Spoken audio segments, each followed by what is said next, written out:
Sorry I'm late, everybody.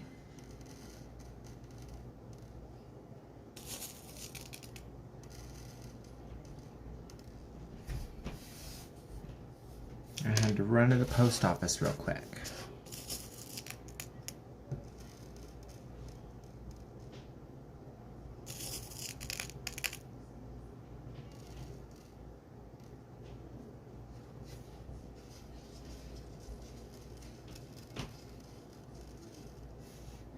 I wanted to have everything already separated and set out the way I wanted it before I started the live today, but I know some people that normally don't get to join us have some time constraints, and so I wanted to go ahead and get started as soon as I could.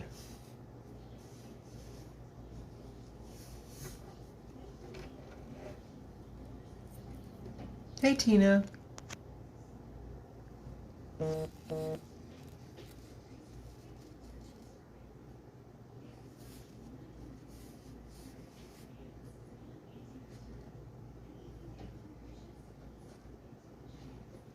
So I do have a couple side projects that I'm working on, and they're not really side projects. They're like the main things I have going on right now. But I realized I hadn't done a live in a few weeks, and I was really trying to make that a goal of mine to like do one every day, maybe 3 times a week or something. Hey, thank you.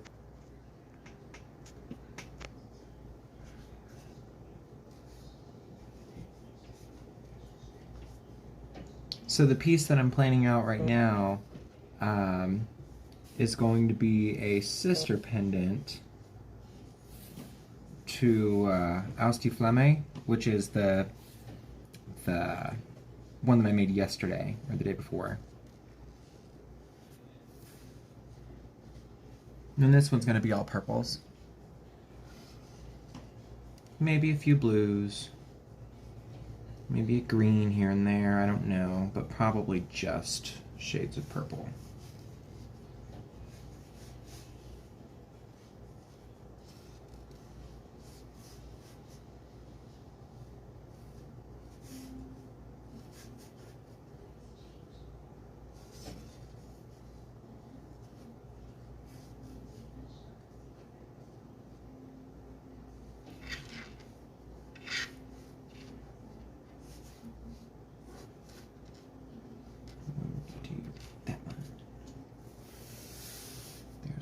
Clear. Hey, Robbie.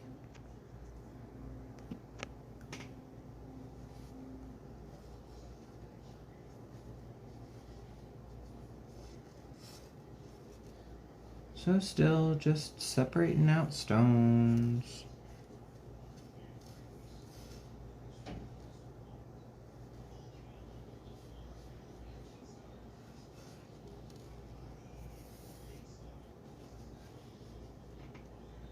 I think that one might be pink. It is.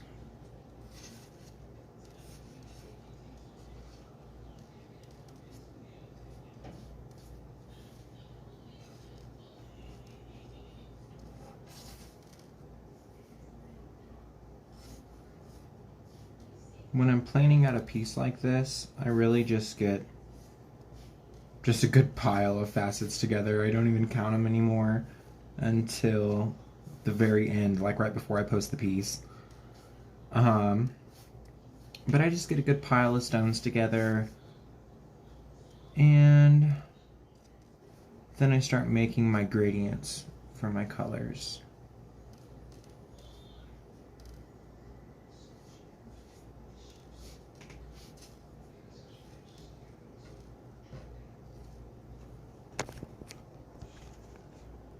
So y'all can see what I'm doing here.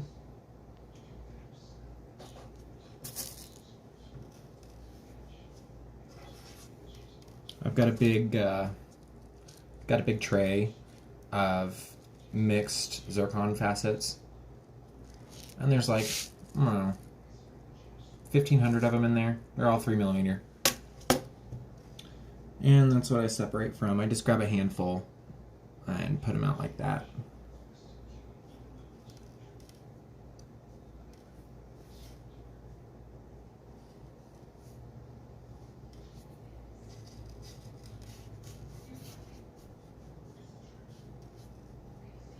Well, that one landed on the floor.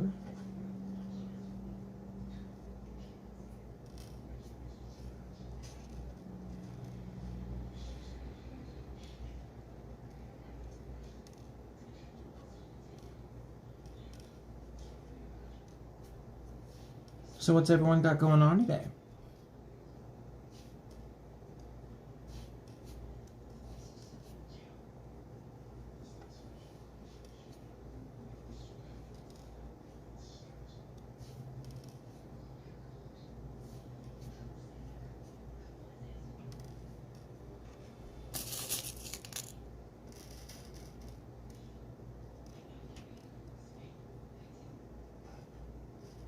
Still just separating out zircons.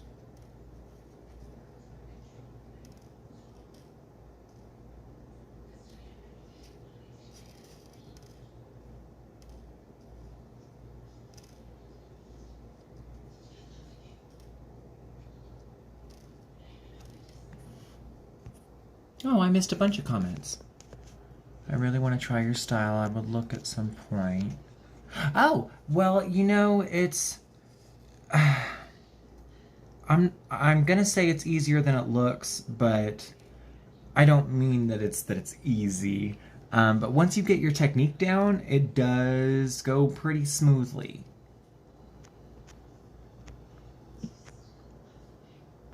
Hey. Here in quarantine. Oh, dang it. Well, how many days do you have left?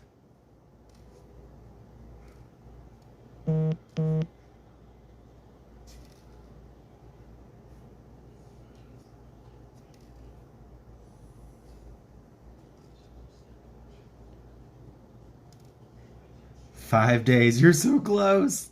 You're so close.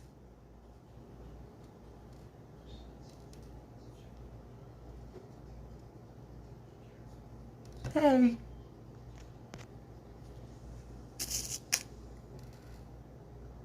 Okay, so I think we might have a big enough pile now. I think I'm just being obnoxious with it at this point. I didn't even realize how many I had over here.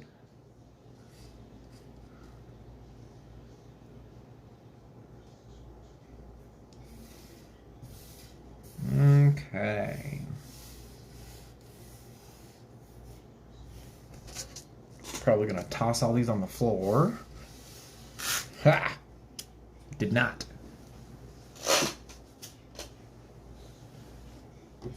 If anybody's wondering what that is where all of my stones are. I've got like all my facets up top. There's another tray of facets in there with a bunch of cabs, more cabs, and then wire.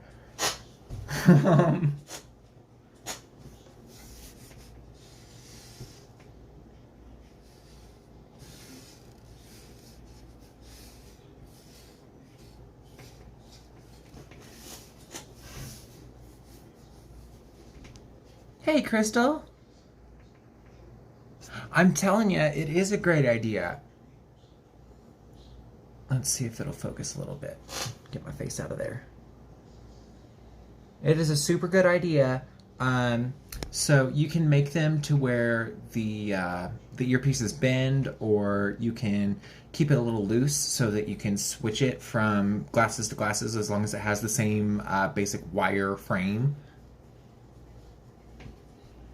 And it makes them sturdier too. So, totally worth the effort.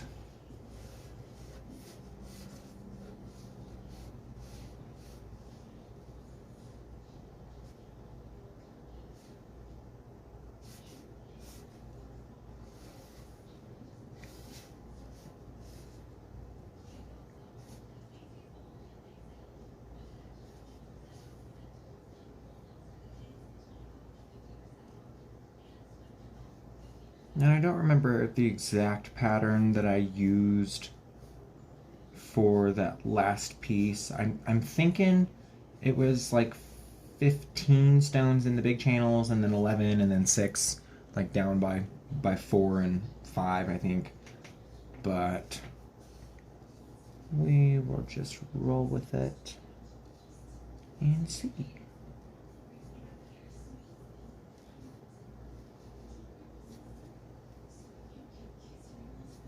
I build my gradients from the outside in, not that it matters.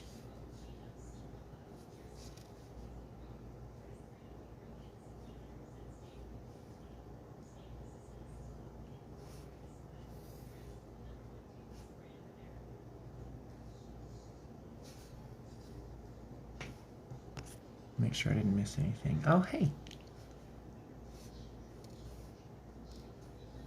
Yeah, the glasses started as a way to like always have some jewelry on me, because people will ask me, oh, you're a jeweler, well, what do you make? Well, I don't have anything on me. And so I always had my glasses, and then it turned into just like free advertising.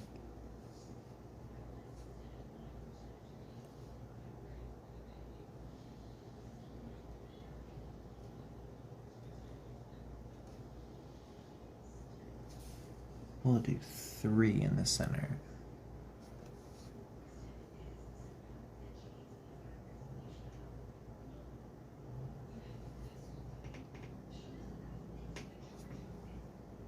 And go back down by 2.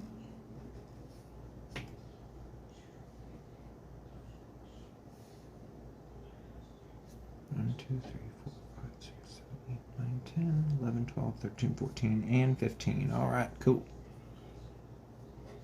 So it is going to work out the same as the last one, but I don't have as many different. Pauline, good evening. They're Zircon is what I'm working on now.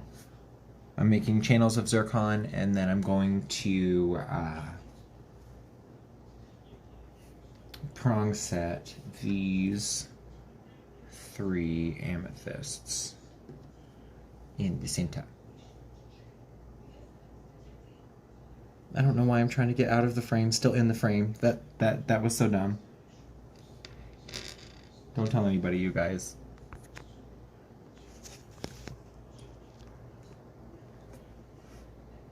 I am just sorting out crystals.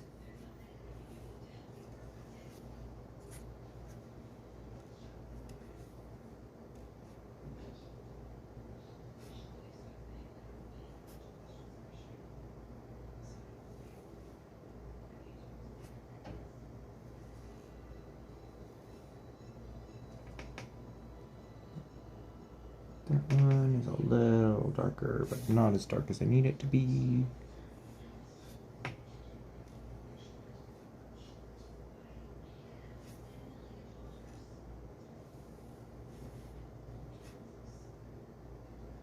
We'll do 2 on that side, so it's just slightly smaller.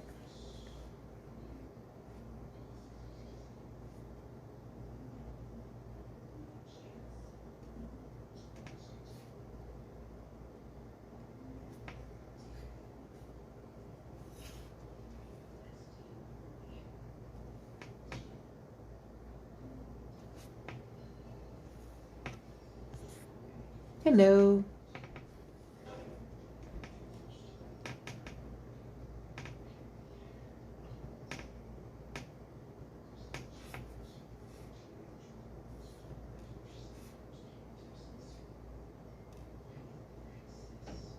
We'll do 2 slightly smaller channels than those 2.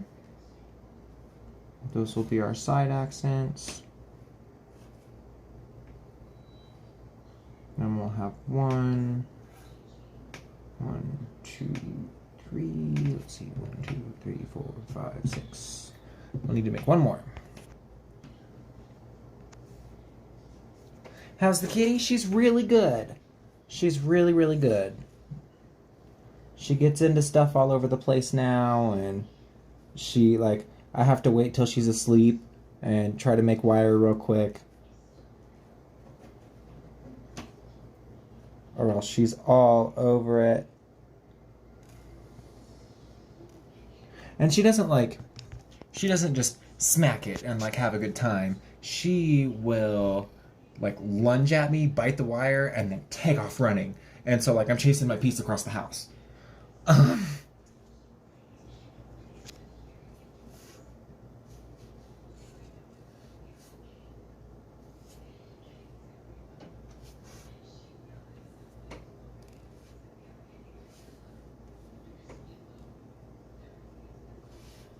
That looks weird. I don't like it. I don't like it.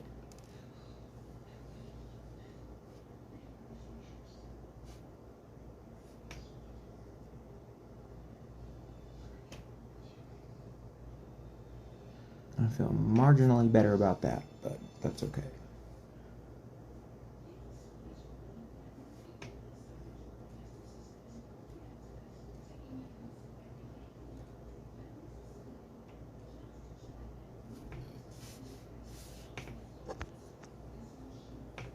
Yeah, she really is the best, Tina. Like, she is so chill.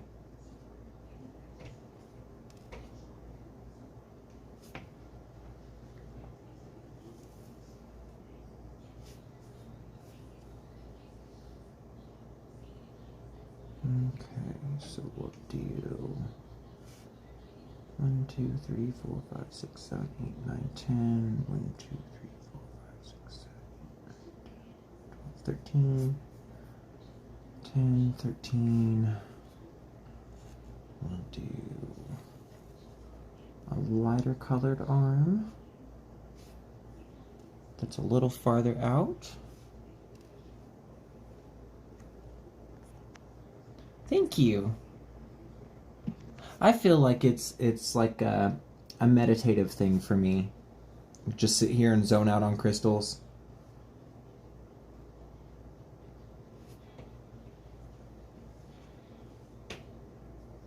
Let's see.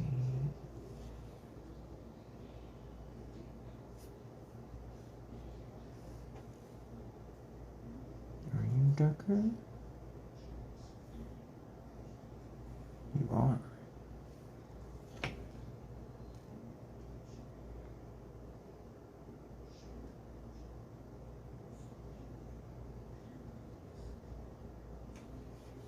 One, two, three, 1, 2.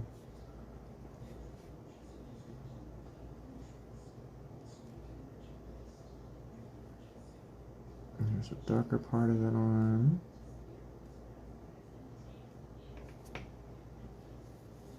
And then we'll go back over here to do one that's completely symmetrical. Oh, hey Norma. How you doing?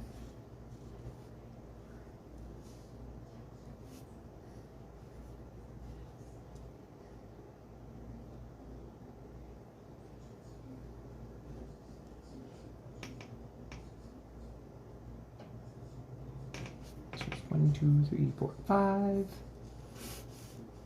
And I normally do between 4 and 6 channels, 4 and 7 channels, something like that. But today I think I'm gonna do 7, 6. I don't know. I can't remember how many I had on the other one, but however many I had there is gonna be on this one. I'm doing really good, Norma. I'm having a pretty good day.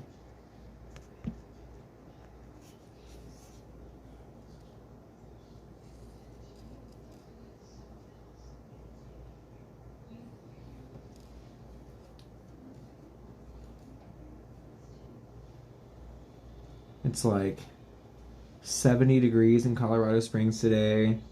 It's all windy and gorgeous outside.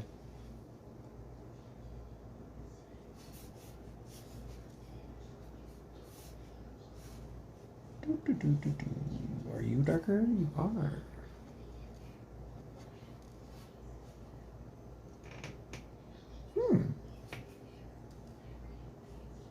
And these mixed CZ lots that I get,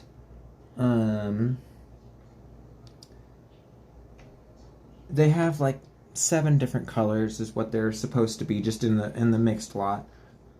But if you get it under a ring light, there are a lot more than 7 different colors. There are like all of these different shades. And it's a little tedious to separate everything out, but once you do, you can get some really nice gradients. Kind of overcast in Wyoming. I bet it's beautiful though. Let's see. Are you too dark? You are too dark. You are just right. Okay.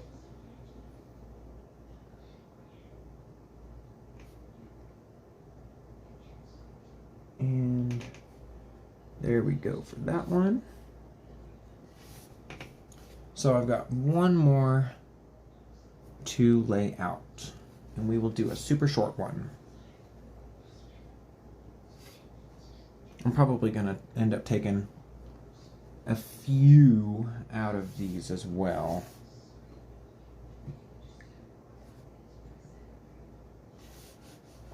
We're not going to go so dark on that one.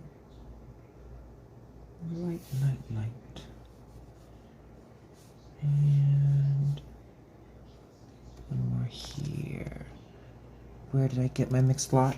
I get them on Amazon. Amazon.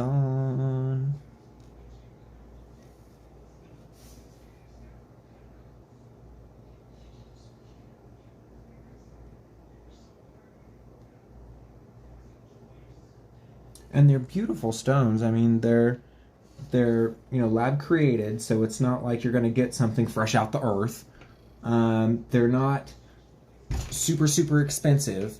So you're not going to be getting rubies and other things like they're zircon. But knowing that going into it, it's some really pretty zircon. Like all of the stuff that you've seen me make recently since I switched from the glass has been zircon. Can I bend the sides of them? Hey, Josh, I like your glasses. Can you bend the sides of them and fold them together? So these specific frames, I made them to where they don't bend, but I have made hinges and stuff before for various frames. And you can do these with plastic, with wire. The frameless glasses are a little more difficult because you have to be really careful with the contact points. There's no frame, it's just the glasses. Hey Cody.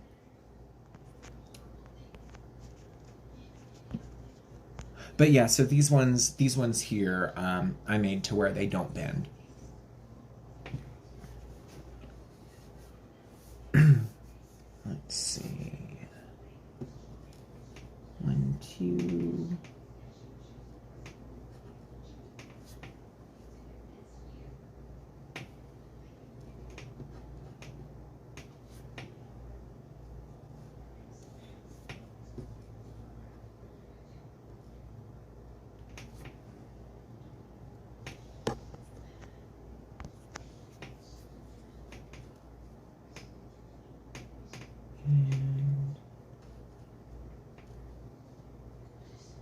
I will be right back, y'all. I left my white zircon in the other room, and I need that. I'll grab a couple extra just for accents real quick.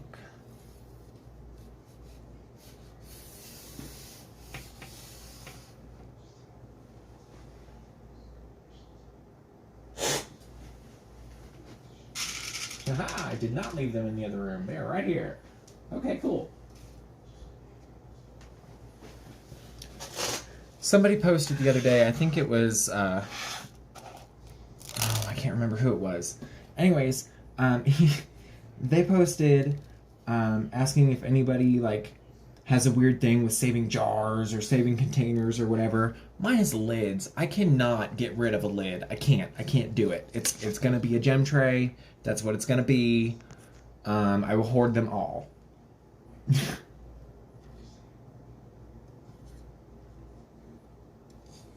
Let's see, we'll do 1, 2, and then just a bunch extra. Or just in case.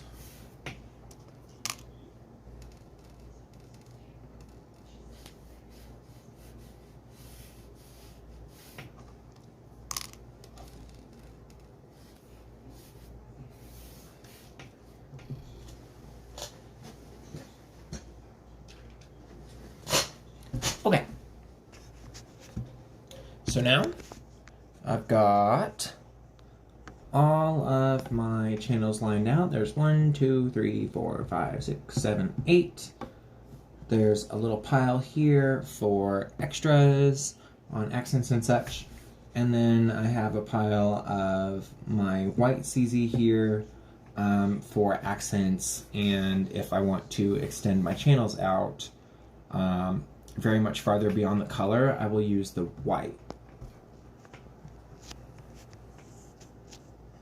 And then of course I've got my my center stones. I've got 4 here. I'm probably going to whittle it down to 3, but I haven't decided which 3 I want to use yet.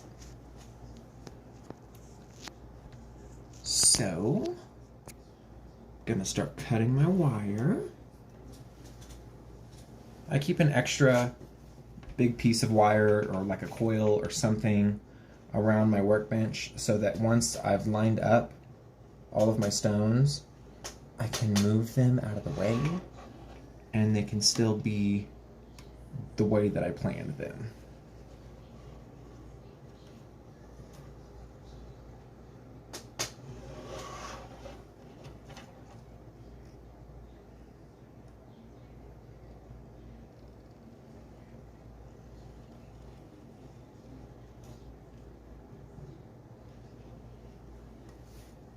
And that one didn't quite work out like I wanted it to.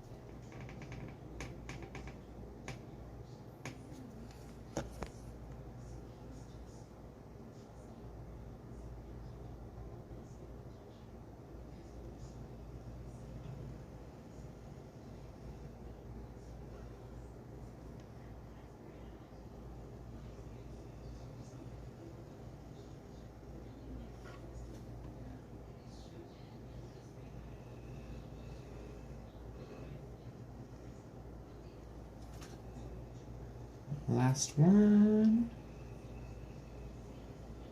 Okay. Which will probably end up being the first one. There's all my weaving there. 5-pound spool of copper. Worth it. Rio is the place to go.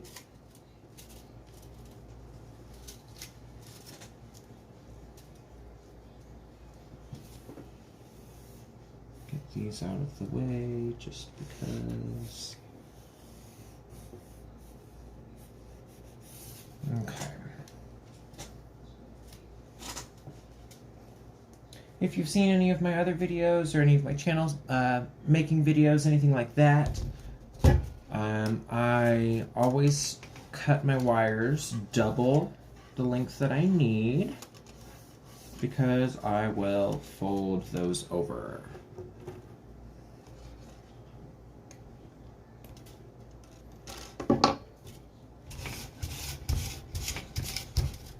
So each segment of this that I'm cutting is going to act as 2 wires. I feel it gives me more stability in the long run. Hey Paige. Hey Alicia.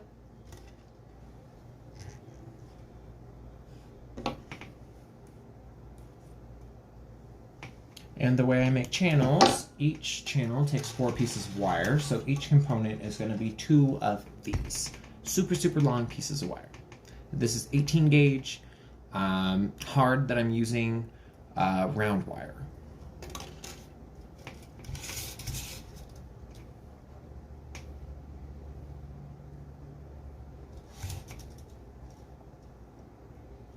Just straightening out kinks as I go.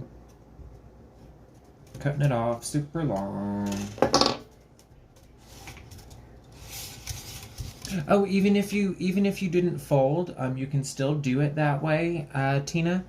I started out doing it that way. I would just get 4 pieces of wire together and I would coil them and just make channels that way until I realized that it was a little sturdier if I gave the wire a kink and just used two sides of the same wire. Because, you know, you'll see a lot of other people modifying that same setting, only, you know, bigger or smaller. And it worked out really well. I feel like it saves me a little bit of wire in the long run. Probably not. But I feel like it does save wire and a little bit of time anyways. Hey, Becca.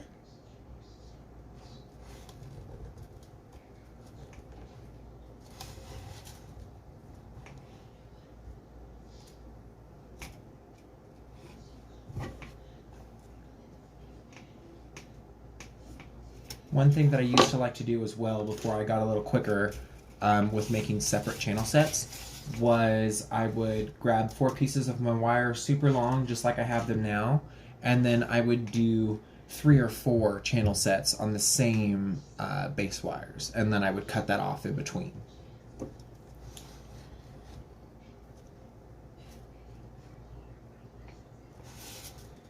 And that, again, it probably doesn't save wire or time, but it made me feel like I definitely saved some wire and time. And if you do it that way, it's a little harder to do because, you know, the longer you make your base wire, the more it acts like a thinner gauge because there's just more of it. It's going to be thinner. Or not thinner, but it's going to act like a thinner gauge. Oh, I completely lost it. Completely lost it! That's hilarious. And I did it on live. Ha! 4 pieces moved all over for me. They totally will. They totally will. So, Tina, did you use square wire or round wire whenever you did it?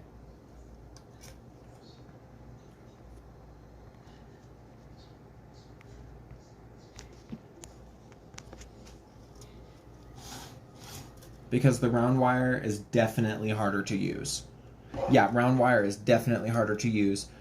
You will save yourself a lot of heartache, Tina, if you get yourself some square wire.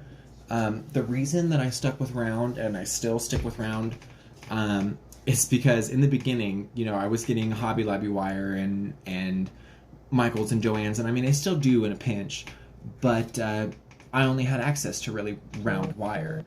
And Walmart was a big main one down there in Bentonville. And they didn't have square wire, and so I taught myself how to do lots of things on that, and then I felt like not a lot of people were using just round wires, and so like I stuck to that as like my thing. But it really just makes things harder on you. Like, it does give things a nice smooth flow, but it's not. It is a little easier to do on square wire. The edges catch everything and don't slip on you.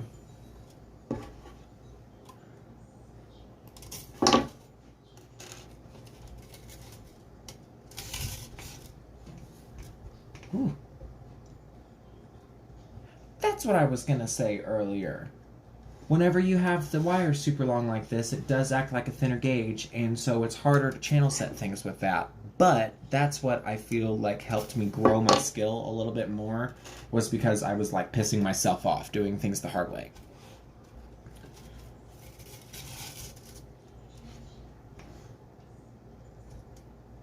But there are much easier ways to learn, y'all.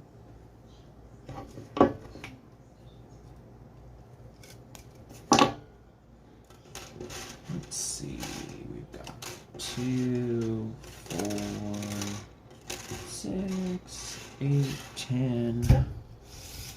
I need 6 more wires. Hey, Vicky.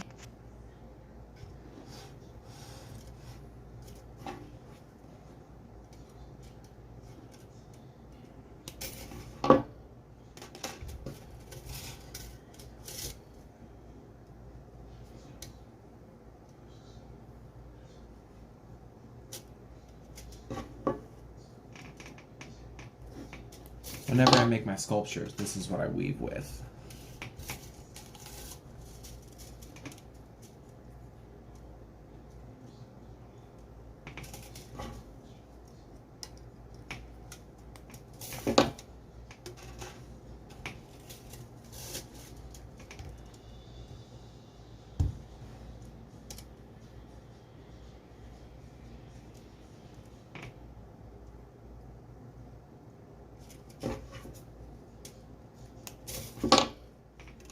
So close, so close.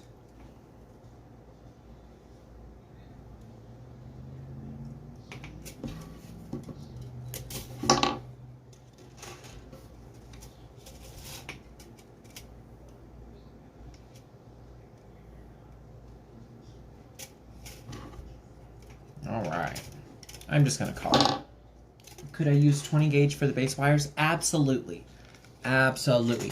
So that's what I started out using, and that's what I used clear up until November of this last year, actually, was 20 gauge, and it was half hard for my base wire. Until I realized that 18, it just felt sturdier to me. And then, like, if I do try to do any type of framing at all, I like to either double up 2 pieces at 18 or use a piece of 16 gauge. So I've got as many wires as I'm willing to cut right now. This whole piece isn't going to be made on today's live anyways, and so I'm just going to make as much as possible, and we'll just see where we're at by the time I'm done. So I have my 18 gauge base wires.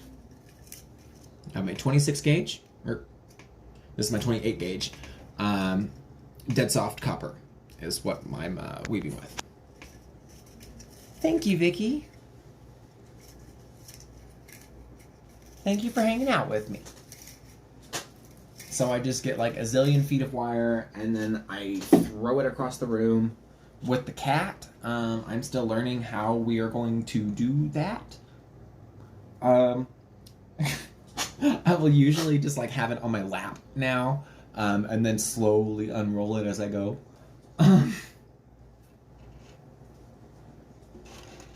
But she's asleep right now, so 8 feet of wire, throw it across the room. Find what I think is going to be the middle. Crimp both wires at once.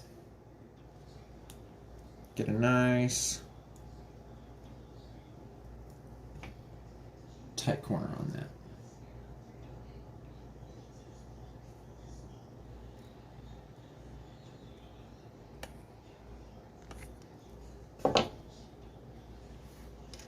And go ahead and do that with probably 2 more, because I think we'll get 3 channels done on this one. I don't know, we'll see.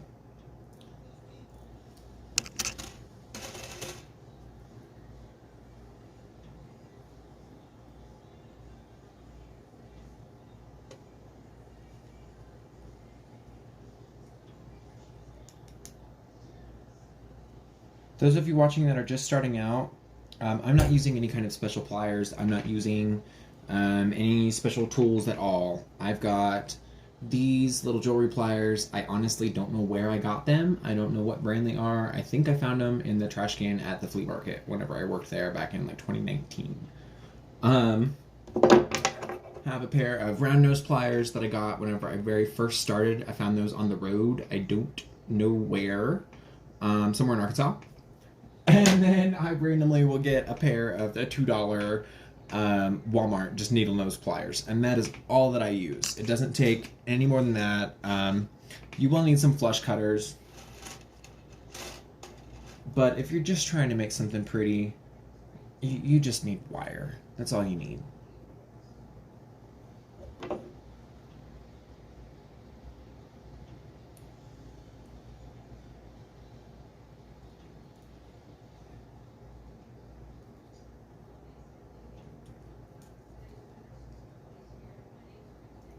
Okay, so I went ahead and bent 4 of them just because. I'm going to set my excess back over here, just out of the way. These are all my 18 gauge cut wires. They're all at random lengths, but they're all super long, and that's all that matters.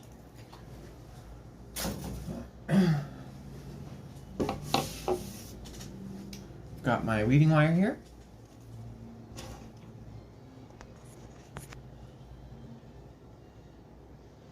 So I'm just going to, I have my 2 bent ends here, my 4 open ends down at the bottom.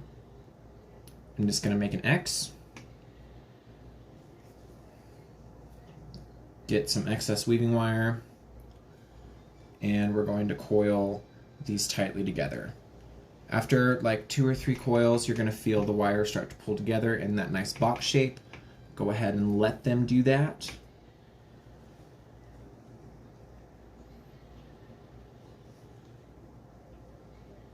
And give it a nice tight coil for just a few, and then loosely coil your ends. Something like this. I am out of the closet. Okay, so you noticed. So real quick, I had to move out of my little walk-in closet that I was using as my studio because the cat, she really likes to, be where you are. And I didn't have enough space in there for her to be with me without knocking stuff over. And so we had to come out here.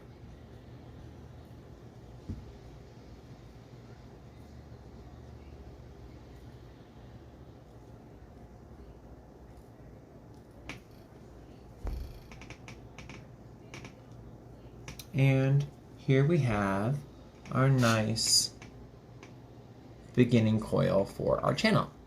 This is what I always start with. This is what they look like. Just a nice box. All of our wires are more or less straightened down to the end.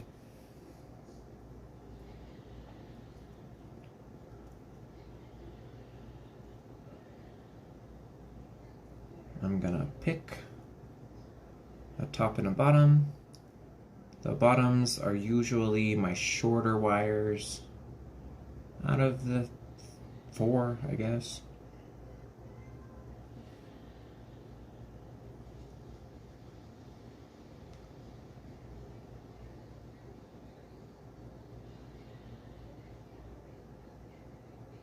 That's a great pendant. Well, Tina, like, I'm not gonna invite something into my life and then not share it with it.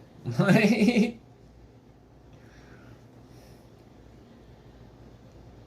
you know what I mean?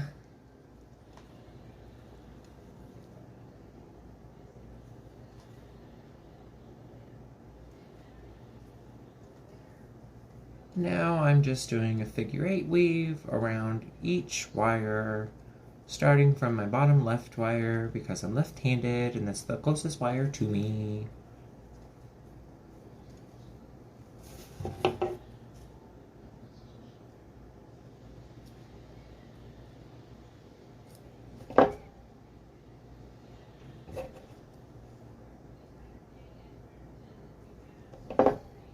You're gonna make your securing weave clear up until it just barely cradles that stone. Sometimes you'll hear a snap, sometimes you won't. If you're using square wire, you probably will hear it snap into place. I've been eyeballing it for so long. The 3mm facets are about 2 times around, and that's like the perfect spacing.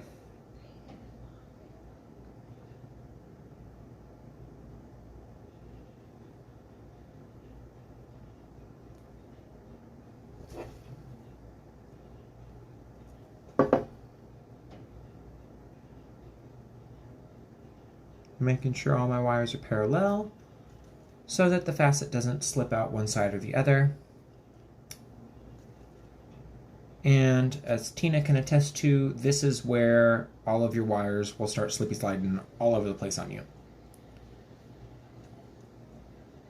It gets nuts until you figure out your tension.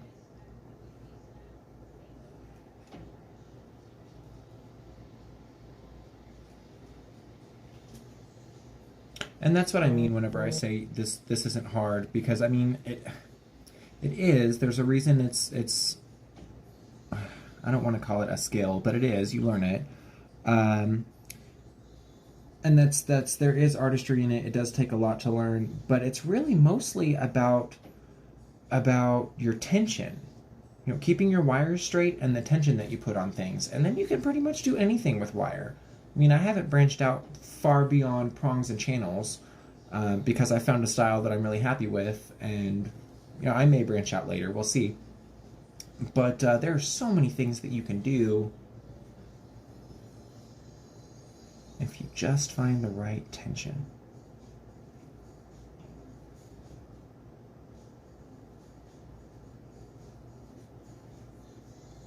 So I'll show you guys here in just a moment. I'm going to go ahead. I'm about halfway through with this first channel. And then I'll show you what we've got here. I'm just going around 1.5 times. The figure 8 weave is literally just a figure 8 with an extra loop on either end. So it's going to be around once, under the next wire, around once, under the next wire. And then I just do that one time. I guess it's like a time and a half is what it ends up being if you're counting literally. But yeah, just 1.5 times around each wire, and that is all I do. And as soon as I get down to the next stone, as soon as I get all the way around one time back to that first wire that I started on, I will go ahead and add another stone and just keep going. You can make it a lot more secure if you add more securing weaves in between your stones. A lot of people will crisscross from, like, say, your bottom left to your top right wire, and then back down to your bottom right, and then up to your top left, and make an X in between each stone as well. And that will really secure your channels. Those stones are not going anywhere. For me, on the other hand, I need a lot more movement in my weaves. I know I talk about this a lot, or in my channels. I need a lot more movement. And so I don't use as many securing wires. My tension is just a little tighter.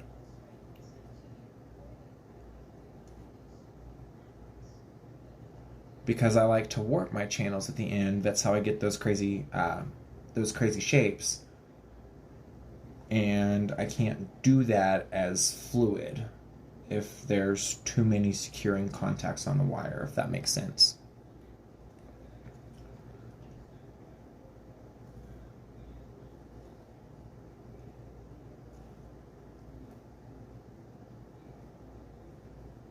So we're 3 stones in out of a 7-stone channel. And then I'll show you guys. Show y'all? What's a more inclusive term to use than you guys? I think y'all would be better.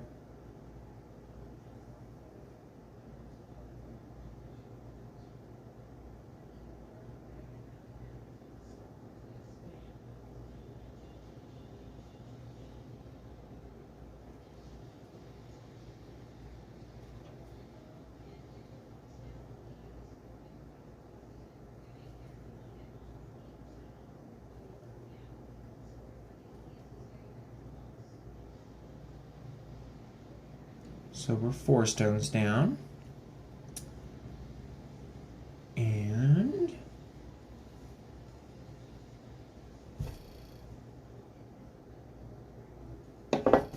getting close. To set my stones, you'll notice once you get started on this that your end wires will be splayed out a little bit farther than, the wires that you're trying to set everything in on. That's where the tension comes into play. I bent these out just to help me out, because whenever they get all close together like this, whenever the tension gets right back here, it gets hard to see where you're going, and then you can pull your base wires out of place really easy, and then your stones are going to slippy slide all over from there. But so to add a stone, I just make sure my bottom wires are parallel, and I will grab a stone point side down on my finger and use my bottom base wires as a guide to push that stone into place until the top base wires grab a hold of that. You can also pop them in from the sides. That is something that I do when I get closer to the end of my channels. If you pop them in from the sides, whichever side you pop it in at, you will have to periodically tighten down the top and bottom wires just to make sure that they aren't diamond shaped anymore instead of a box. They really like to slip around whenever you pull things in from the side like that, but it's totally doable. It just takes a little more doing.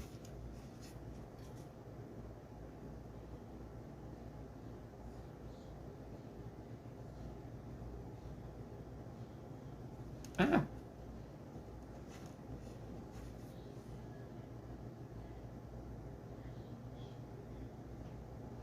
And getting the stones to catch right on those bottom base wires is something that you will just have an issue with every now and again for the rest of until you decide you're done making jewelry. Something we all fight with. If it doesn't want to go, it just doesn't want to go, and you gotta force it.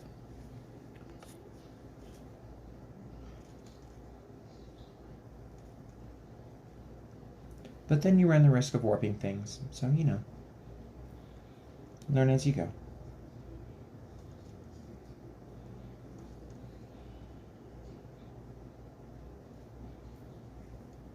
Got one more stone to set, and then this channel will be done.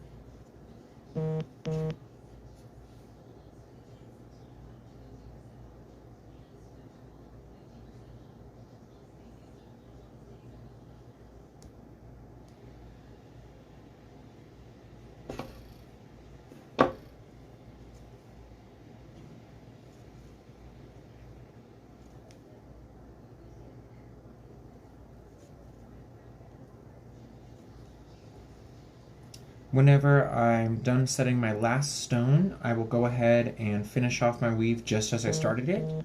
I only did 2 securing wraps around all 4 wires to start the channel, and so that's all I'm going to do to end it.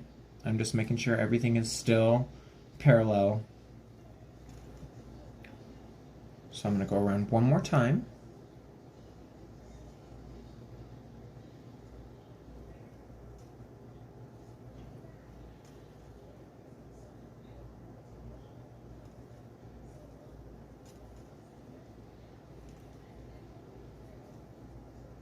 And then I like to do between 3 and 5 coils on that bottom left wire that I always start on. Give everything a little tightening down. And here is that first channel. Here's the side, the back there. There's that other side. If it will focus, that would be awesome. And we'll go back to the top.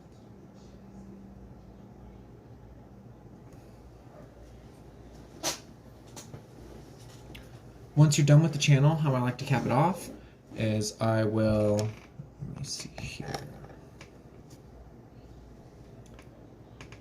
I bend my left top and bottom wires out, right top and bottom wires out, and then I smush them together.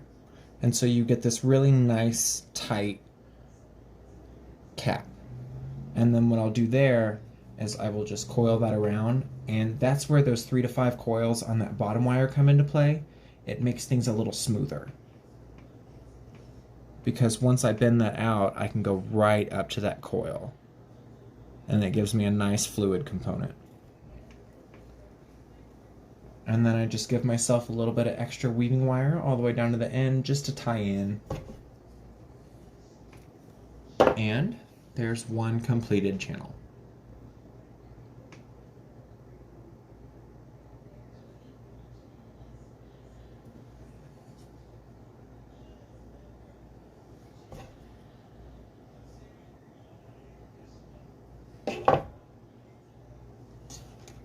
Now, if anybody learns how to channel set from me, and then you have this channel and you don't know what to do with it, reach out to me.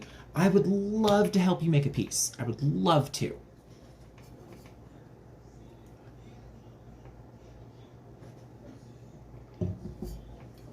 Let's see. Got one more here.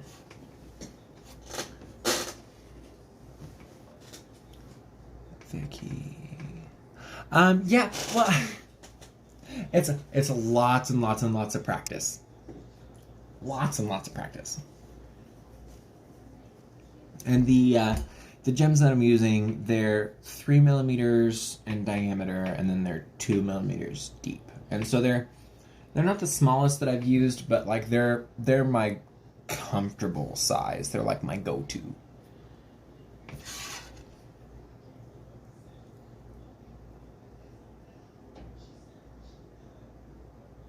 Oh, you're so welcome, Tina.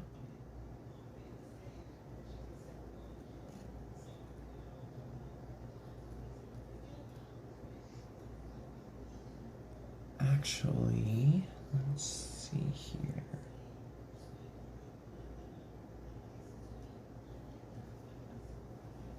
I'm going to pivot in just a moment after I get the second channel done, just so that I can show any new people that are watching, or any people that didn't get to see that last channel. I'm going to switch the view to where it's on my hands. I'm going to make this last channel, and then I'm going to go ahead and I'm going to make a mini of one of the channels that I already have. I'm making a tutorial on it right now. I'm like 3/4 of the way done. I've just got to get all my wording right. On how to make these, but I can show you real quick just how I use them. And then, you know, later on there will be a tutorial, and that'll be free.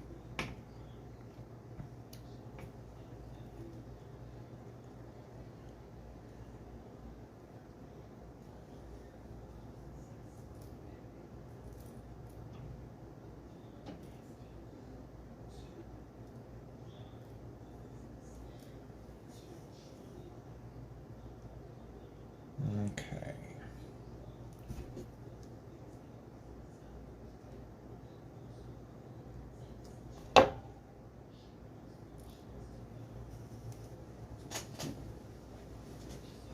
Let's figure this out.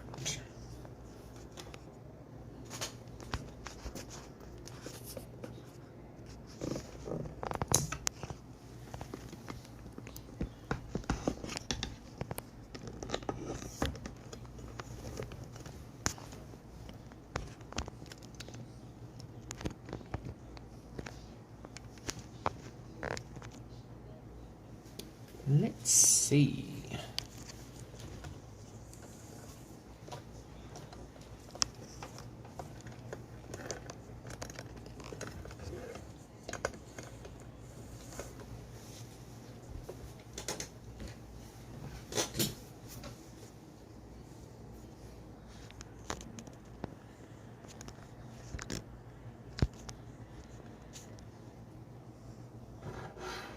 Those are those minis that I was talking about. Okay. So I've got my starting coil, like I do.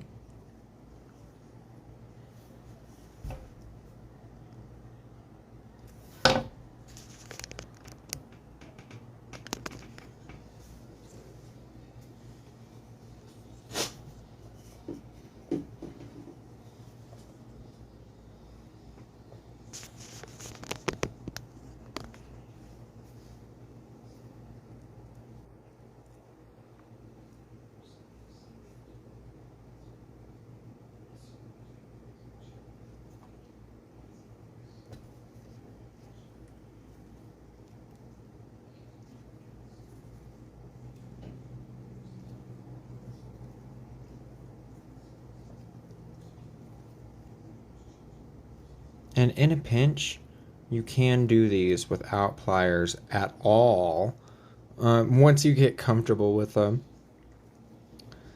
The other day, that flame piece that I made all of those channels in the car without pliers.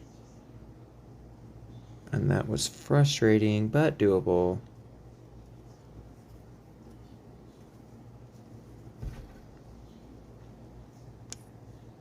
Hey, what's up, Jules?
Then I'm taking my weaving wire just past the point of my stone that I'm trying to set, just under it.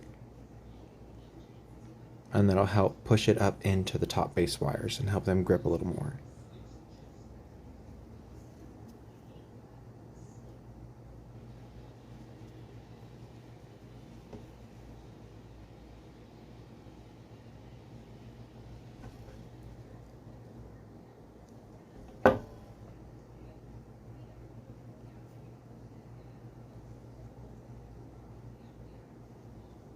And we've got one stone set there.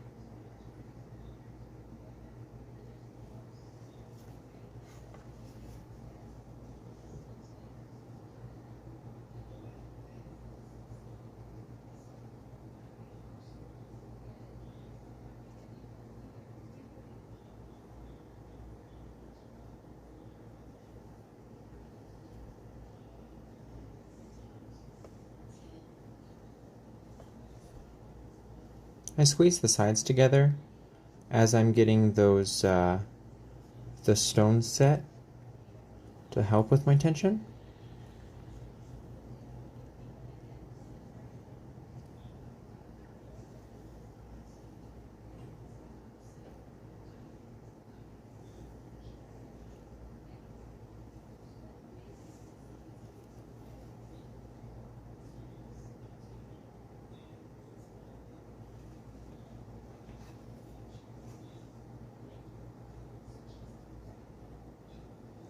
Whoop. Thank you, Amy.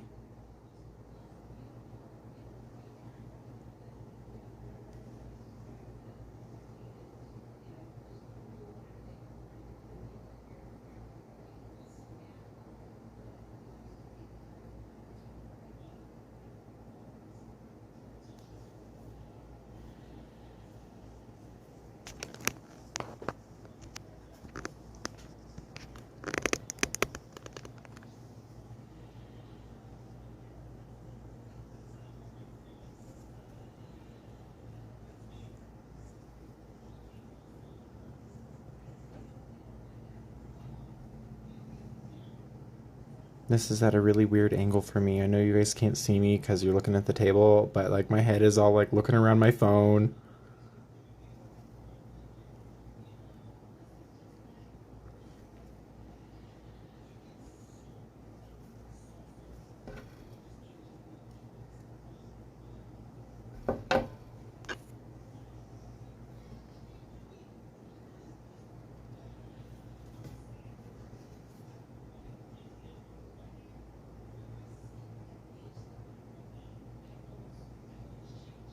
Hey, Tanner. How you doing?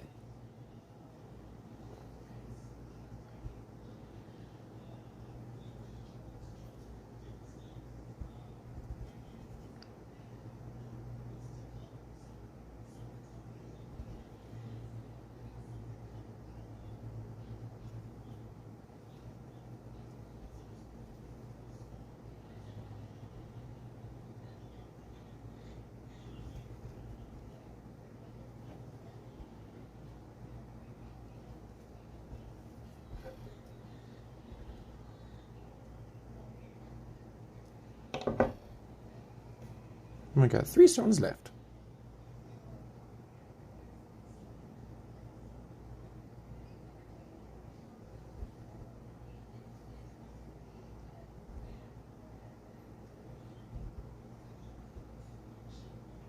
This is where I start bending things out.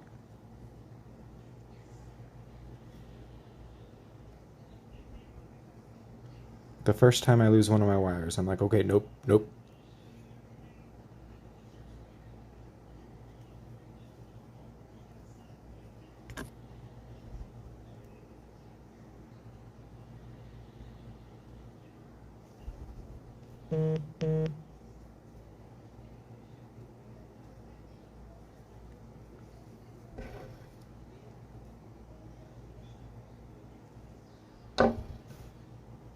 Two more. pop it in from the side. Whenever you do that, pinch your two top wires together and just push the stone through. You will feel it kind of catch on the two bottom wires, and then you can let go of your top and it'll just kind of slide into place.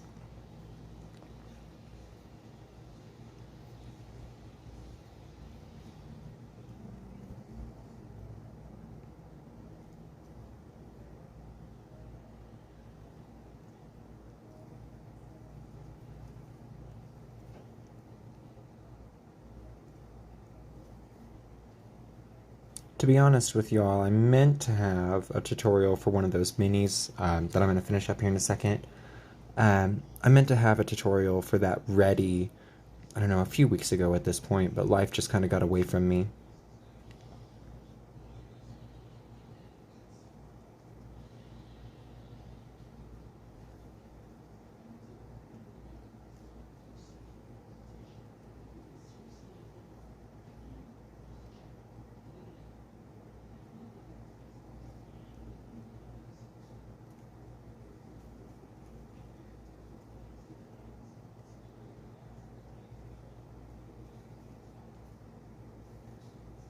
Alright, so there was the last stone for this one here.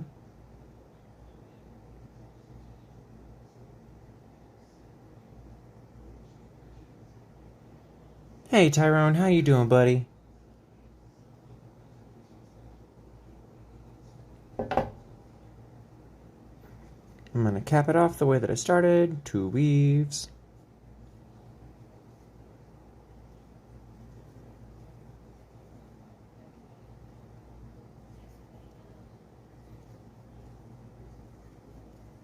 Three to 5 coils. Out, out. And back in. Hello.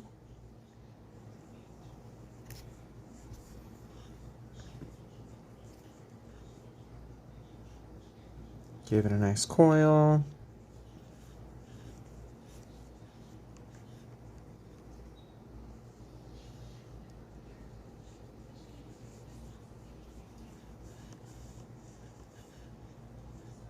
Loosely coil the ends.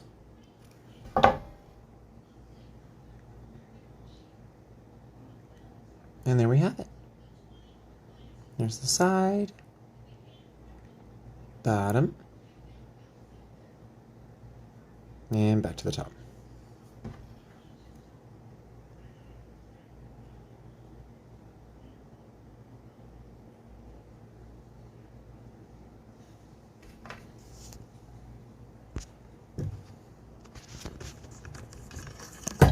Oh, just unplugged my light. Hold on.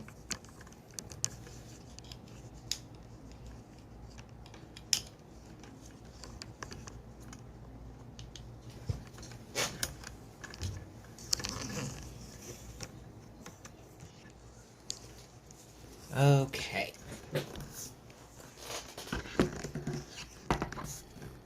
Focus in on my coffee ring there.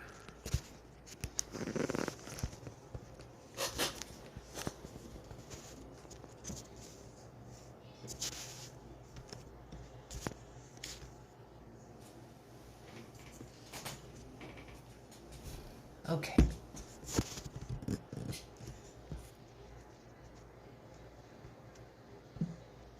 Alive. Well, hey. Sometimes it's all you got, and that's okay.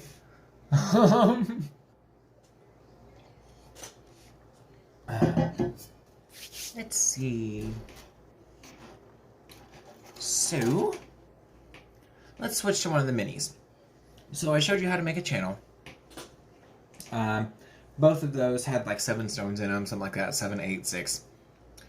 And so now we're going to warp our channels. I'm just going to start with the pre-warped one. Straighten it out real quick. Thank you for hanging out with me, Tina.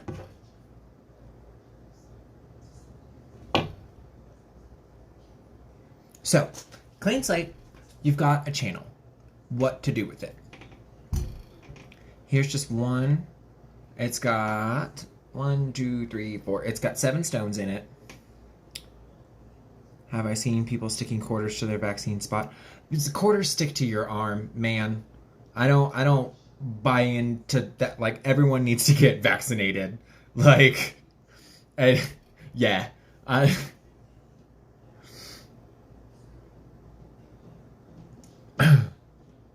So, we've got our channel.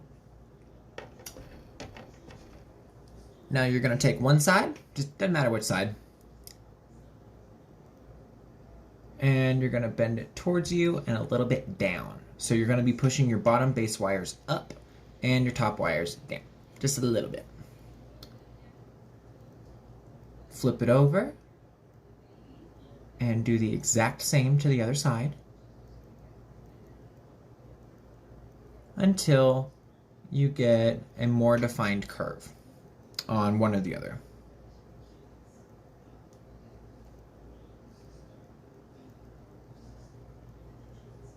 Normally, I will, for these minis, I will set a, I don't know, like between 8 and 14 millimeter focal stone in the center. And so I will just start with a nice little U. And now you can add that into any component at all, or any piece. You can make a piece just with this, which is what we're fixing to do. So I'm going to switch. I've got one here that I already put a focal in. I haven't added any more wire than what is on my channel already. I just splayed out my 4 base wires after that coil. Buddy, I'm not gonna talk about vaccines and stuff like that. Like, if you don't want to get vaccinated, that is on you. But I will be, and I won't be entertaining any misinformation or conspiracy theories or anything like that about this disease. I really feel like we all should be at a point. Yeah. Okay, that's all you'll say about it. That's all that I'm going to say about it too. I would really like to stick to just jewelry.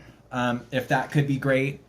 We can talk about mental health. We can talk about substance abuse and recovery. We can talk about jewelry. We can talk about all kinds of things, but I will not discuss politics. I won't go into conspiracy theories, and I won't argue with people on a live that was made for me to teach others how to make pretty things.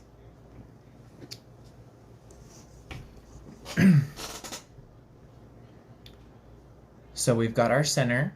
This is what we're working with.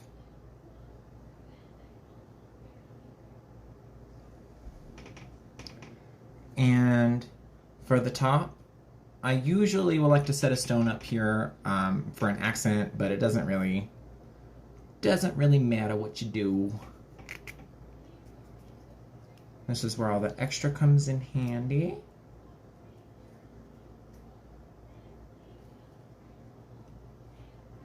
And this is still just no more wire than what we used in that initial channel.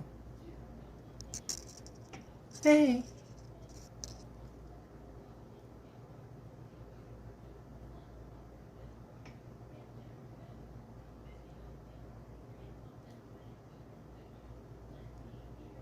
I'm just gonna wrap it back into itself.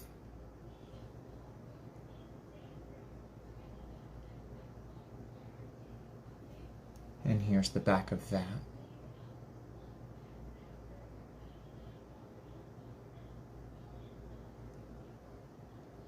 And now I will usually add a border coil. There are much quicker ways to make coils than the way that I do it. If you can use a drill without ripping off your fingers, you totally should. If you can use like a wire gizmo, you totally should. This way just drives me up the wall. But I thought I was gonna rip off my pinky one day. first time I tried to use a drill, didn't want to do it. Thank you, Norma. It's really, like, it comes down to how the wire wants to bend. Like, you'll find out, like, as you go along that, you know, there are some things that the wire just does not want to do. You're going to try to bend it left, and it's going to kink every time. And it's like, whenever you roll with it, you tap into something. I don't know, it's like letting go.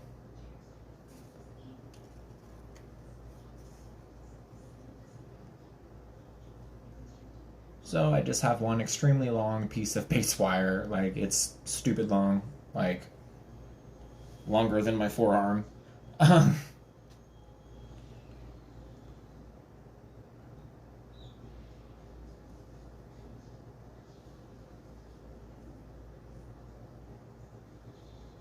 a nice little kink in there, and get the coil in, get the coil in.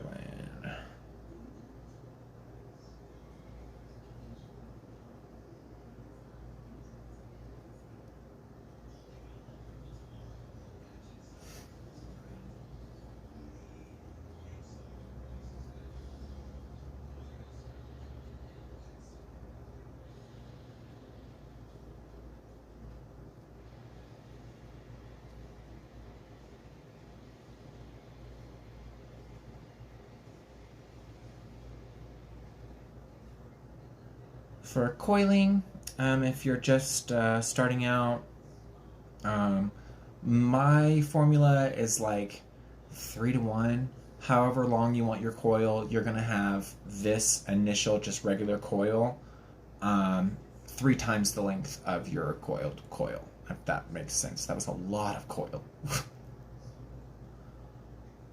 Yeah, it's pretty easy, but it takes forever. Like, sometimes I'm just so tired of making coils. Like, I don't want to do it.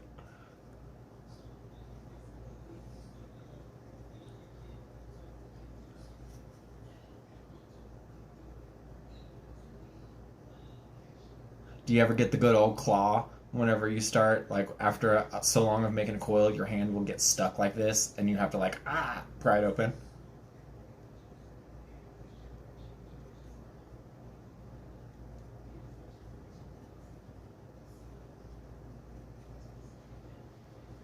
Hey, Pam! You made it!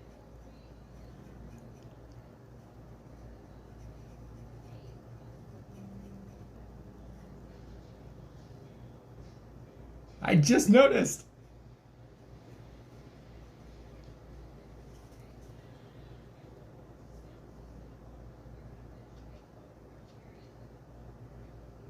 Yours sticks like this anyways?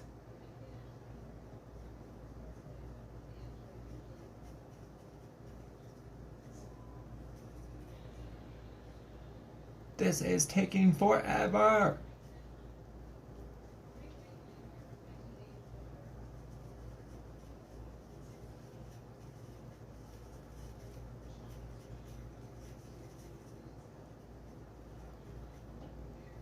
Oh, your hand. Your hand. Oh, I see. Mine does too. I call it my claw. Um, People tell me you need to eat more potassium. That's not it, okay?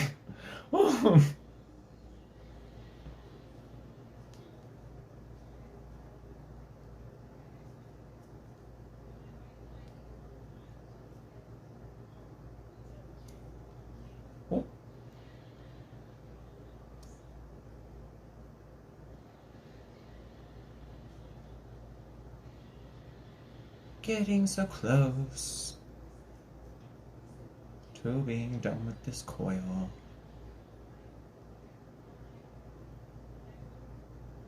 And then from here on, this wrap is going to come together really quickly.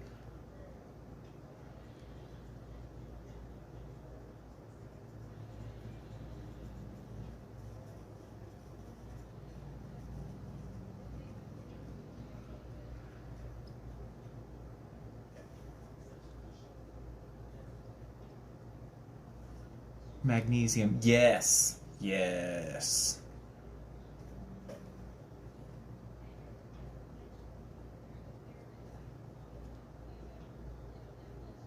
But it's not just a joint thing, though. It's a joint thing, it's a muscle thing, it's a tendon thing.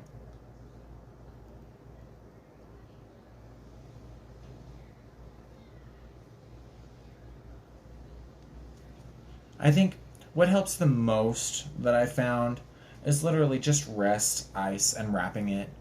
Like occasionally I will soak, like whenever I start to get hurting pretty good, I will soak in some Epsom salts with some lavender and eucalyptus, and that helps.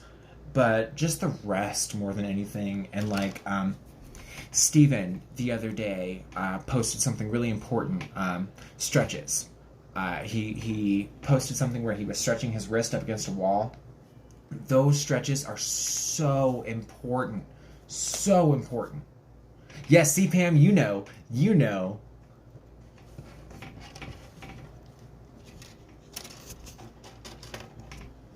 But yeah, it's something that I've never really talked about. I've never mentioned it. And I've never really even thought about it. You know, I make these videos for like educational purposes or whatever. I don't know. Maybe I just like hearing myself talk. But stretching is super important. Somebody posted earlier, what was something that you wish somebody would have told you whenever you first started out? And I said, don't compare yourself to others, but stretch your wrists. Stretch them. Take your breaks. Treat your hands like they're going to be with you for a while, not like you don't have a backup.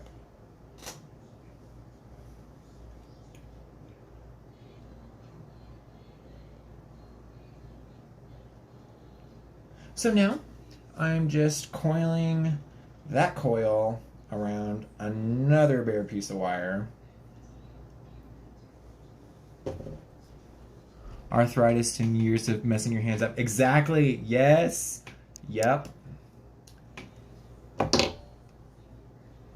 I've got a list that's like wrong with my hands that like I don't talk about it because it literally just sounds like I went to, I don't know, WebMD and was like, what all can be wrong with your hands? And then just made a list. But I know what you're talking about. You get terrible shoulder pain sometimes. Yes, it is the worst. Like holding things like this and you don't realize how tensed up you get until, I'd see you laughing, but you know what I'm talking about. But you don't realize how tensed up you get until you let it all go and you're like, oh, what was I doing? I was hunched over for like 12 hours. There was no reason for me to be like this.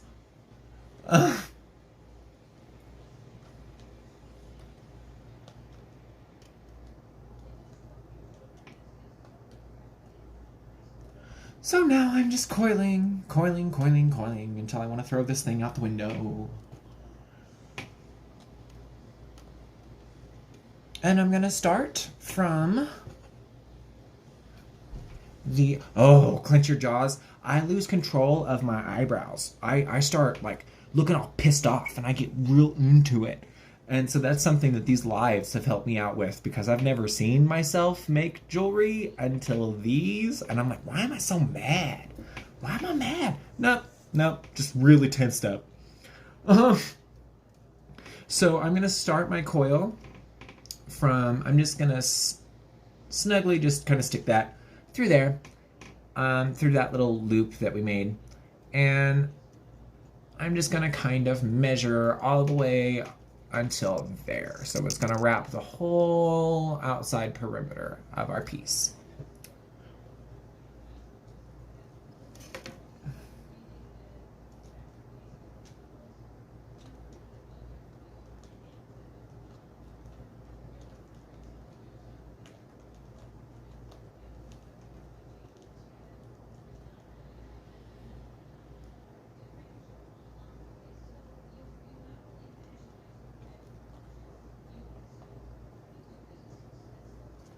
Yeah, Norma, that whole clenching your jaw thing, I totally get where you're coming from there because I do the same thing, and that's, I don't know why it changed to this, but I make little kissy faces and weird things, like my lips will like move around because I'm trying not to clench my jaw, and I'm like, well, you have to move your mouth somehow. And so that's how that comes out.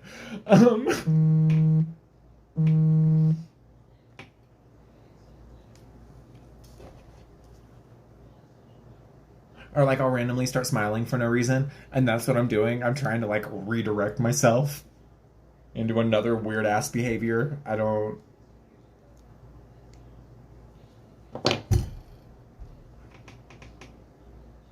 Future live demoing some of the ways to stretch and relax. Yes, that would be a really handy thing to do. I think maybe instead of a live, maybe just like a short like video, like 5-minute video or 15-minute video, over just like some of the basic stretches that you can do.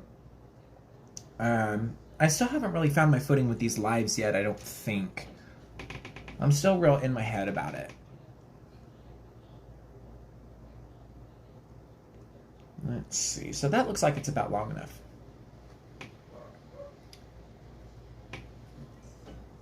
So now that I've got... Ooh. No, I refuse to show y'all my stuff. So have you seen that meme where somebody's on a Zoom call and everything in this angle is clean and then all of their stuff is piled up like 12 feet tall on either side of them, just out of view? That's my back room right now. So I'm gonna try to show you guys how to do this without showing you all of my hoarding stuff, because I'm a goblin. I like all things shiny. And it's all right over here.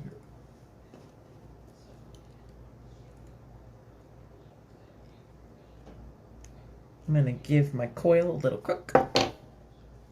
Thank you, Norma. And you got it, Pam.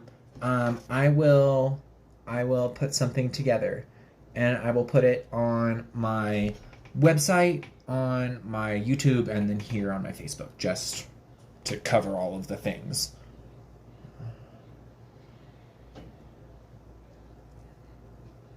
So I'm going to coil that top part of my base wire that my double coil is on into the rest of my other base wires up top, these here.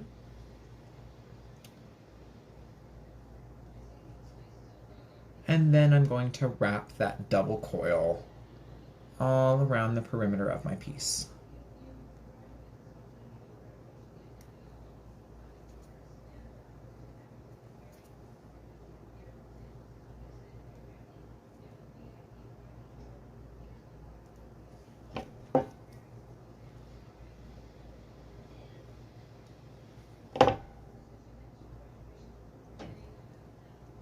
You're going to wrap that base wire behind the rest of your pendant so that you can tie it in.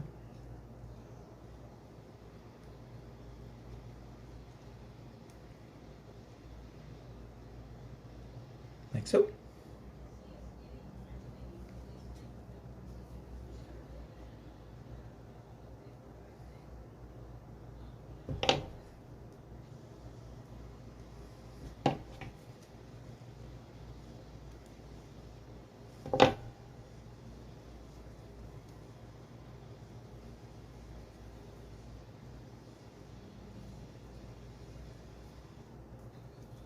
I went to try to bite it.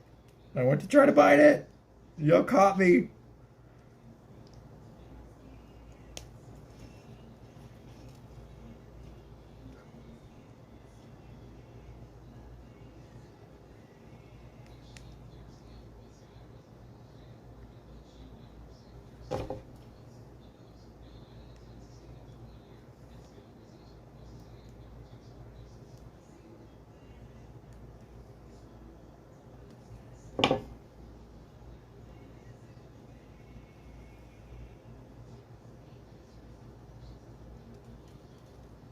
And let me tighten this down real quick, and I will show y'all what we got. Make sure I didn't miss anything. Oh, hi, Allison.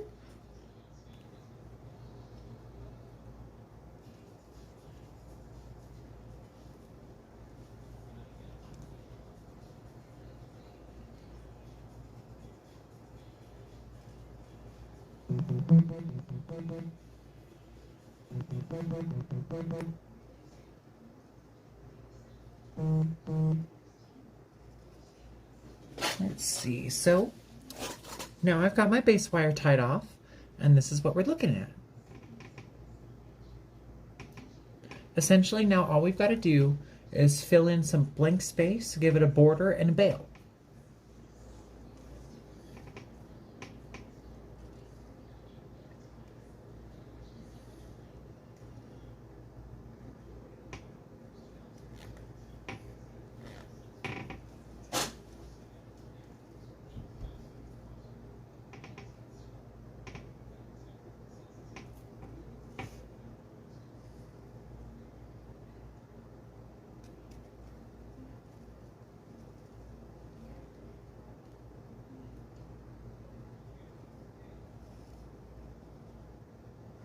And including the weaving wire, let's see, this has got 4, 5, 6, including the weaving wire, this has 7 wires total for the entire pendant.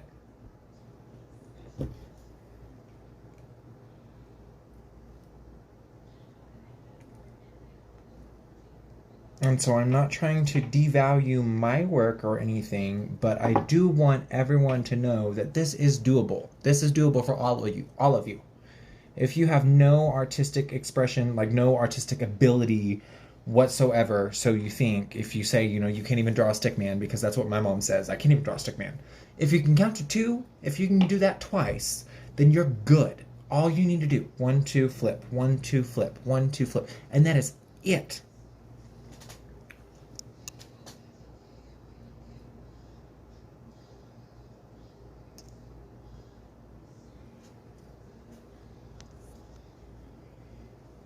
Hey, you will. You will. You watch, Pam.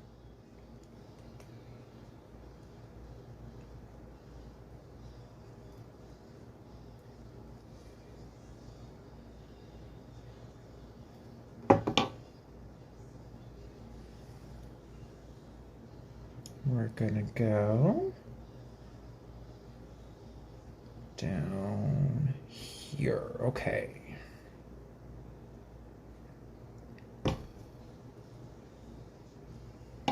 And now I'm just wrapping all of my base wires back around, doing borders, doing nice little filigree, you know, whatever I feel like the piece might need. That excess wire that we left around the bottom of one of our channels, I'm going to take that down behind the piece and pull that up through my channel.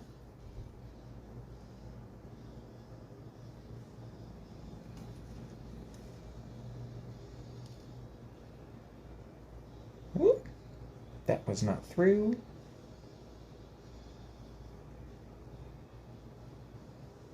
There we go. And now we're going to tie down this border wire.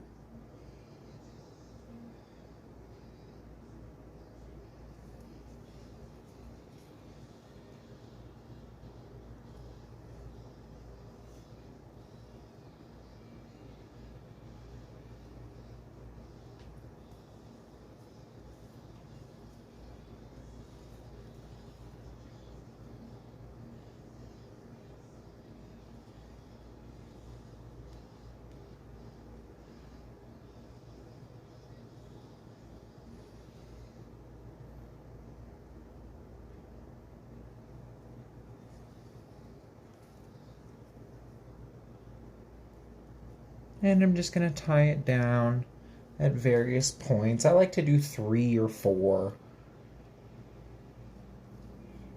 I'm going to give it a nice coil so that I can cut off this excess weaving wire.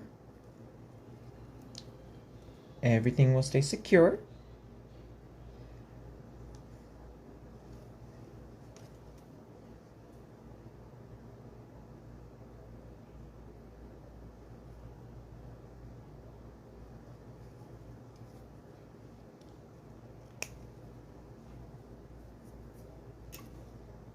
Something for the cat to play with later. Maybe she'll leave me alone. I doubt it.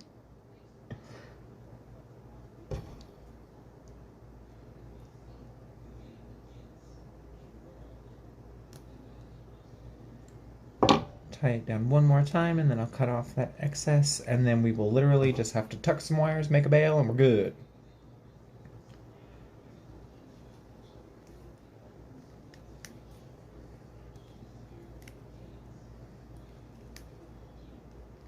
Okay.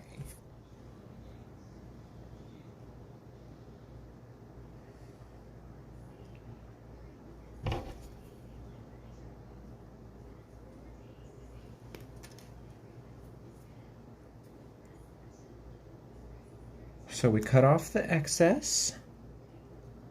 I'm gonna cut off a little bit more, because then you're gonna tuck all of your border wires, all of your outside like accent stuff. You're gonna tuck all of that down into your pendant, and then if you bring it up from the back, you're gonna tuck it into the back side of the pendant, and then wrap it back down.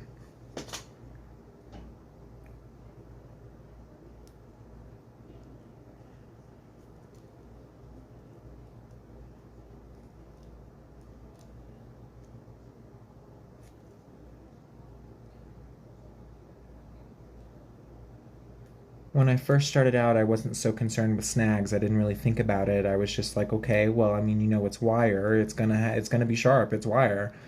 But the first time you get a message of somebody's like scratched up sternum and they're like, "Oh, I love it, but it hurt me," you will start caring a little bit more. Oh, I love it when she does that, Norma. She's so fun like that. And like she'll just sit there and she'll give me this weird look, and then she'll just put her hand on my face or put her paw on my face like right here, and just look at me. What are you doing?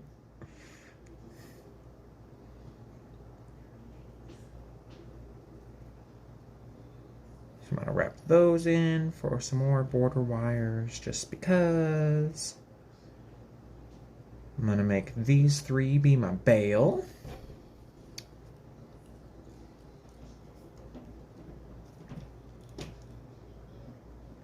Pardon me. And we're gonna give everything a nice, snug coil around once, twice. Cut off the excess. This is where your flush cutters will come in handy.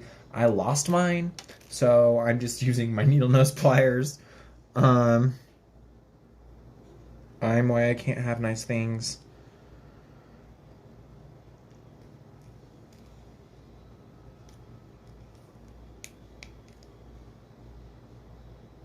I'm gonna splay out those wires. And tuck in the back part of the bail.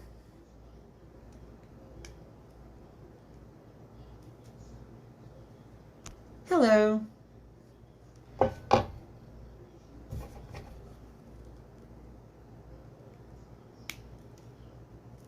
Whoop. And check it out. We have a mini pendant.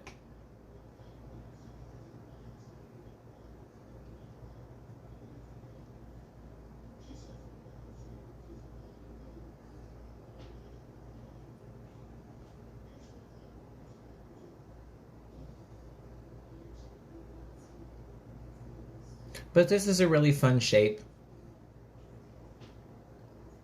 Like, and I want everyone to know, because there is a lot of, I don't know how to put it. There's a lot of weirdness around using other people's designs, and hey, welcome. But there's a lot of, let's say, contention between people in the wire wrap community about using other people's designs. If I'm showing you this, if I'm showing you how to make this, you have my permission to make this. Like, you have it. If you need pointers, I will happily give them to you. Please don't think that I'm one of those people that is going to yell at you for using my designs, especially whenever you have my permission. Now, if you rip me off, that's another thing. Copying is not cool.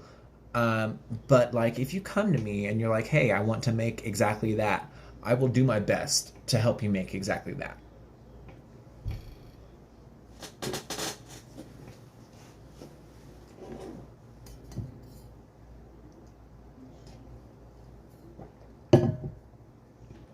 So yeah, let me get a quarter real quick. I'll show you guys the size of this and how somebody normally would.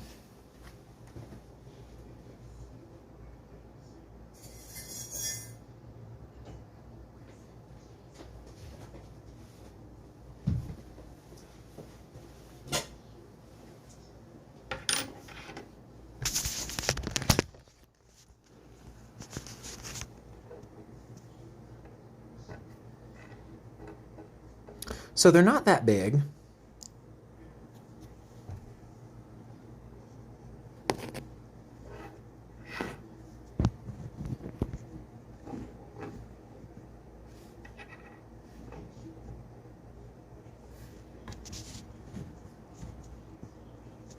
And this is the tutorial that I'm working on. It's a step-by-step. It's not a video. It's just straight-up pictures. There's like 40 of them, and then extremely detailed instructions.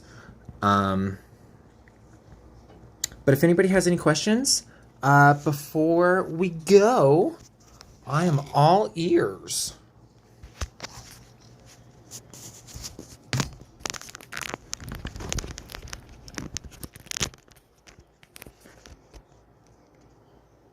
That's one of my favorite sizes too, Norma. And I didn't think that it was possible for me for the longest time, because everything that I made was like a big sternum buster. Like, it gave you bruises. And I couldn't figure out how to make them that small until I learned how to channel, actually. And I didn't learn that until 2017-ish? 2016, 2017? Hey, little dog. Come here. Oh, I know. Oh, I know. Oh, I know. I know, it's okay. He's still having issues. Hey, buddy. You okay? Here, let me sit you down. I thought it would be nice to say hi to people, but you're not up with that yet. I know.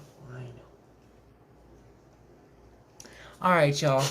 I've got to tend to the dog. He needs his meds and stuff, and I'm going to take him outside. But if anybody has any questions, do you ever worrying about securing the wire? Is it going to stay? Will it fall apart? No. If you do your job properly, if you tie down your wires, then you won't have to worry about your wires moving. So how I used to sell my pendants, someone would ask me if they're secure. I would throw it at the floor, and then I would pick it up, and it was fine. If it moves at all, that's an issue. Do more securing wires, maybe do a thicker gauge if anything moves. I see you laughing. I don't know who that was, but you know what I'm talking about. Is this secure? What does that look like? But yeah, if you have any issues with things moving, either do more securing wires, tighter tension, or thicker gauge wire, and you should be okay. Well, I mean, it works.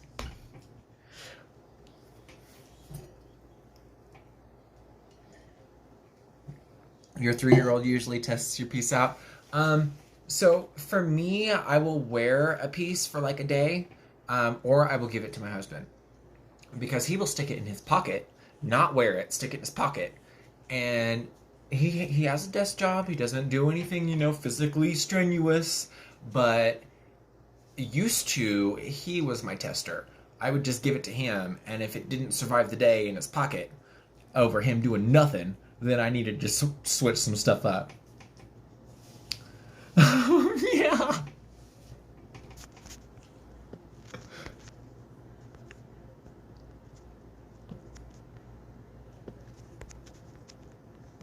And then the sweater test is always good too.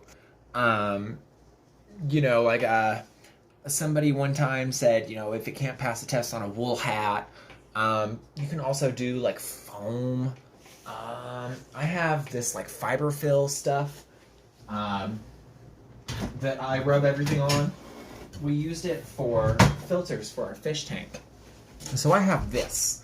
If I can rub a piece on this and not come back with fuzzies, then it will be okay.